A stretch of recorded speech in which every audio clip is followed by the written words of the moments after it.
আসসালামু আলাইকুম রহমতুল্লাহ বরকাতু। সুপ্রিয় দর্শক মণ্ডলী, গুরুত্বপূর্ণ এবং তথ্যবহুল একটি প্রতিবেদনে আপনাদের সবাইকে স্বাগতম। যে বা যারা যেখান থেকেই থাম্বনেল এবং টাইটেল থেকে অবাক চিত্তে ক্লিক করছেন, সকলকেই বলতেছি অবাক হওয়ার কিছুই নেই। অনেকেই বলেন ওহাব ভাই উপস্থাপন একটু কম করে করলে ভালো হয়। তো ঠিক আছে, আজকে আপনাদের কথা রাখলাম, কোনো উপস্থাপন হবে না, সরাসরি যা দেখছেন টাইটেল এবং থাম্বনেলে সে সম্পর্কে গুরুত্বপূর্ণ কিছু আপডেট আপনাদেরকে যাওয়ার চেষ্টা করব। অনুরোধ এতটুকুই, পরিপূর্ণ ভিডিওটি দেখেই আপনার মূল্যবান মতামতটি কমেন্ট বক্সে জানাবেন। তার আগে ভাই এবং বোনেরা, চ্যানেলে যারা নতুন আসছেন দয়া করে চ্যানেলটি সাবস্ক্রাইব করে দেবেন এবং সেই সাথে দেশকে যারা ভালোবাসেন, দেশের জন্য যে কোনো সময় যুদ্ধের জন্য যারা প্রস্তুত আছেন, তারা অবশ্যই আমাদের ভিডিওতে একটা লাইক করে দেবেন। চলেন কথা না বাড়িয়ে প্রতিবেদনটি একাধারে না টেনে দেখতে থাকি। রূপসহ ৯ প্রকল্পে শেখ হাসিনা পরিবারের ৮০,০০০ কোটি টাকা দুর্নীতি তদন্ত করছে দুদক। ৫ সদস্যের একটি বিশেষ দল এই তদন্ত পরিচালনা করছে। দুর্নীতি দমন কমিশনের প্রাথমিক তদন্তে উঠে এসেছে শেখ হাসিনা, সজীব ওয়াজেদ জয়, তার ছোট বোন শেখ রেহানা এবং রেহানার মেয়ে টিউলিপ সিদ্দিকের বিরুদ্ধে আরও নানা অভিযোগ। রূপপুর পারমাণবিক বিদ্যুৎ প্রকল্পে দুর্নীতির অভিযোগে বলা হয়েছে, সাবেক প্রধানমন্ত্রী শেখ হাসিনা, তার ছেলে সজীব ওয়াজেদ জয় এবং শেখ রেহানার মেয়ে টিউলিপ সিদ্দিক মিলে অতিরিক্ত খরচ দেখিয়ে প্রকল্প থেকে প্রায় ১২.৬৫ বিলিয়ন মার্কিন ডলারের মধ্যে ৫ বিলিয়ন আত্মসাৎ করেছেন। সে অর্থ মালয়েশিয়ায় বিভিন্ন অফশোর ব্যাংক অ্যাকাউন্টের মাধ্যমে পাচার করেছেন তারা। টিউলিপ সিদ্দিকের চাচা তারিক আহমেদ সিদ্দিক ছিলেন প্রধানমন্ত্রী শেখ হাসিনার নিরাপত্তা উপদেষ্টা। তার স্ত্রী ও মেয়ে প্রচ্ছায়া লিমিটেড নামে একটি ভুয়া কোম্পানির অংশীদার। দুদকের বিবৃতিতে বলা হয়, এই কোম্পানি এবং আরেকটি বিতর্কিত কোম্পানি ডেস্টিনি গ্রুপের মাধ্যমে প্রায় ৯০০ মিলিয়ন ডলার বিভিন্ন দেশে, বিশেষ করে যুক্তরাজ্যে পাচার করা হয়। এই অর্থ দিয়ে যুক্তরাজ্যে Jumana investment and property limited নামে কোম্পানি খোলা হয়।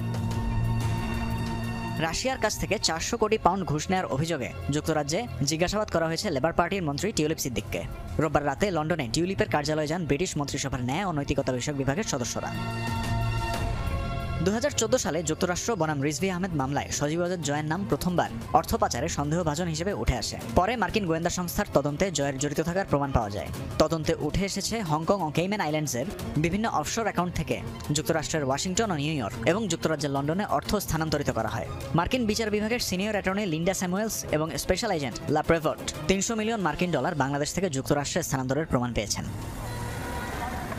দুদকের বিশেষ তদন্ত দল নির্বাচন কমিশন এবং পাসপোর্ট বিভাগ থেকে প্রাথমিকভাবে তাদের পরিচয় সংক্রান্ত নথি সংগ্রহ করেছে। বাংলাদেশ ফাইন্যান্সিয়াল ইন্টেলিজেন্স ইউনিটের কাছে সংশ্লিষ্ট ব্যক্তিদের বিদেশি ব্যাংক অ্যাকাউন্টের নথি ও বিবরণ চেয়ে পাঠানো হয়েছে একটি বিশেষ অনুরোধপত্র। প্রিয় দর্শক মণ্ডলী, ভিডিও চিত্রগুলো দেখছেন, আমি কোন টপিকে ভিডিও দেখাইছি আমি নিজেও জানি না। সত্য কথা বলতেছি। কেন জানি না? কারণ কোনো একটা ভিডিও যখন আমরা বানাই, একটা জিনিস আপনার যদি সময় থাকে কথাগুলো শোনেন, জানি এই পর্যন্ত কেউ দেখতেছে না, একটু কথাটা শুনেন। সময় টিভি, যমুনা টেলিভিশন, যারা বড় বড় নিউজ পোর্টালগুলো আছে, তাদের সাথে কি আপনারা কন্ট্যাক্ট করতে পারেন? কমেন্ট করলে তারা রেসপন্স করে না। তারা সংবাদ মাধ্যমে কাজ করে। আমরা আপনাদের কথা বলি, আমরা কানেক্ট করি।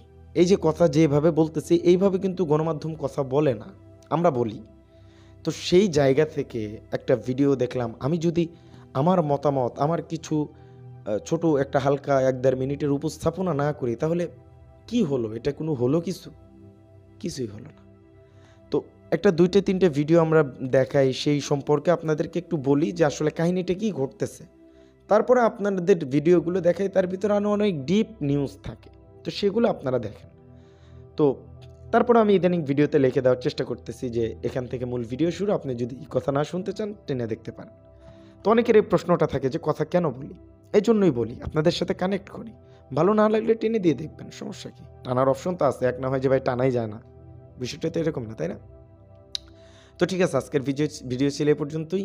কি বুঝলেন, কি জানলেন, এটা অবশ্যই কমেন্ট করবেন। যদি আমি জানি না কোন টপিক আজকে ভিডিও দিছি। তো ভালো থাকবেন সবাই, সুস্থ থাকবেন। আসসালামু আলাইকুম রহমতুল্লাহ বরকাতুহু।